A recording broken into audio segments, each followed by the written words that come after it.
Shalom untuk semuanya. Kembali lagi kita di dalam pelajaran pendidikan agama Kristen. Mudah-mudahan kita dalam keadaan sehat selalu dan dilindungi oleh Tuhan kita Yesus Kristus.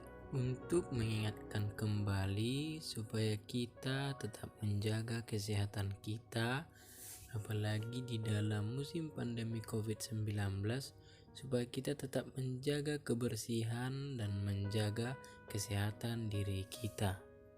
Yang menjadi topik pada pertemuan kita kali ini yaitu Allah hadir dalam berbagai gejala alam. Dan sebelum kita memulai pembelajaran kita kali ini, kita akan menyanyikan sebuah lagu yang judulnya Bila Topan Keras Melanda Hidupmu, dari Kidung Jemaat nomor 439.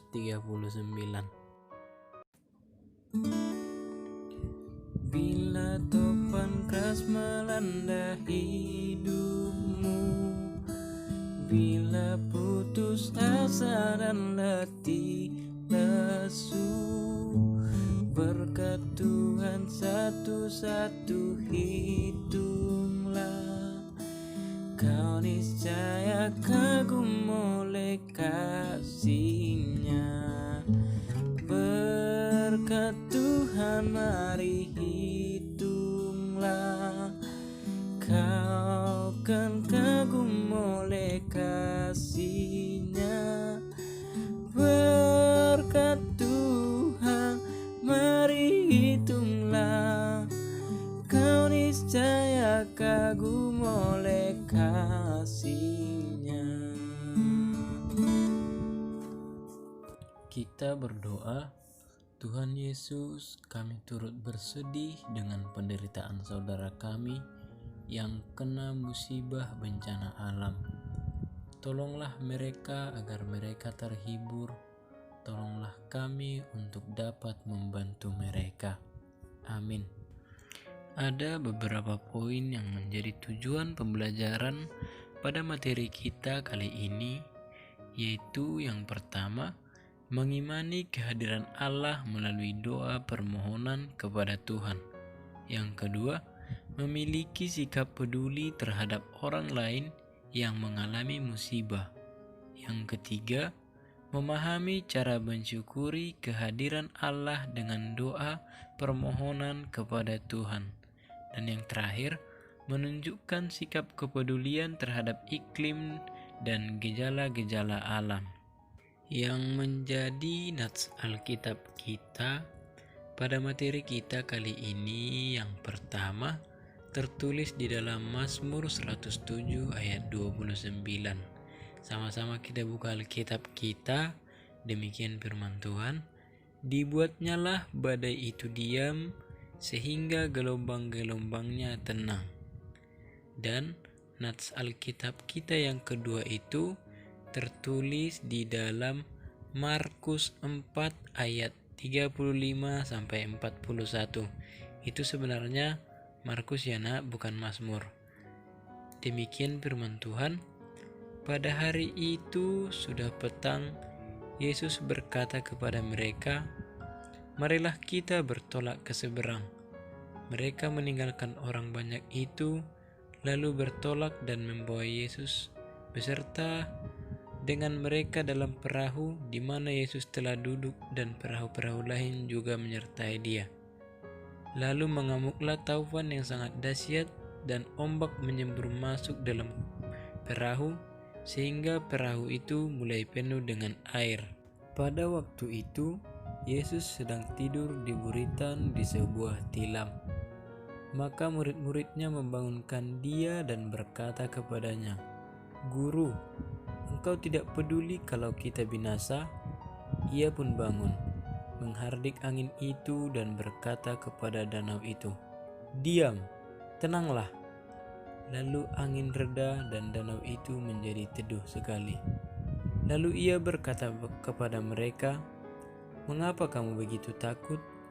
Mengapa kamu tidak percaya?" Mereka menjadi sangat takut dan berkata seorang kepada yang lain, "Siapakah gerangan orang ini sehingga angin danau pun taat kepadanya?" Demikianlah firman Tuhan.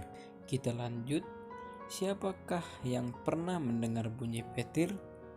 Sering sekali petir hadir sebelum atau bersamaan dengan turunnya hujan. Apakah kamu takut dengan bunyi petir dan cahaya kilat yang menyambar-nyambar itu? Hujan, kemarau, mendung, cerah, panas, dan dingin merupakan contoh peristiwa alam yang membawa manfaat bagi umat manusia. Adapun banjir, tanah longsor, gempa bumi, gunung meletus, badai, angin topan merupakan contoh peristiwa alam yang merugikan. Apakah kamu pernah mengalami rumah kebanjiran atau terdampak gunung meletus? Alangkah sedihnya mereka yang kehilangan tempat tinggal dan terpaksa tinggal di pengungsian. Baiklah, kita tadi sudah membaca beberapa musibah yang pernah atau sering terjadi di dalam kehidupan manusia. Maka bagaimanakah sikap kita sepatutnya untuk menghadapi kejadian yang seperti ini?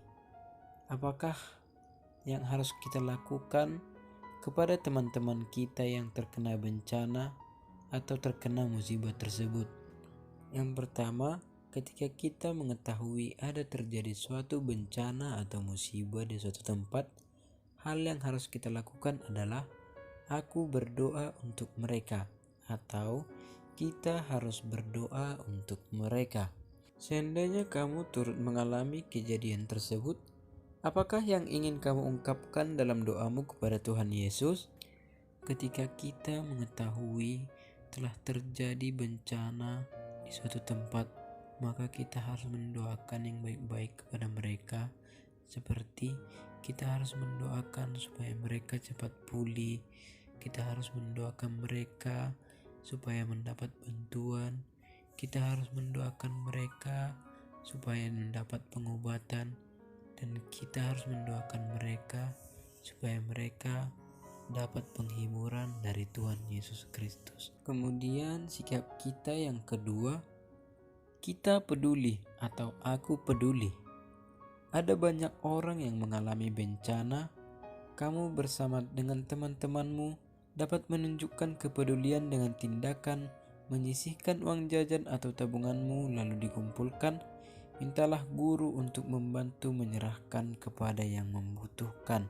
Baiklah, pada materi kita kali ini kita diajarkan untuk saling peduli atau saling mengasihi sesama kita manusia, terutama ketika ada orang atau ketika ada teman kita yang sedang di dalam kesusahan atau terkena bencana. Di sini juga kita diajarkan untuk saling memberi dan saling mengasihi satu sama lain, karena saling mengasihi adalah suatu perintah Tuhan kepada kita umat manusia yang harus kita lakukan di dalam dunia ini.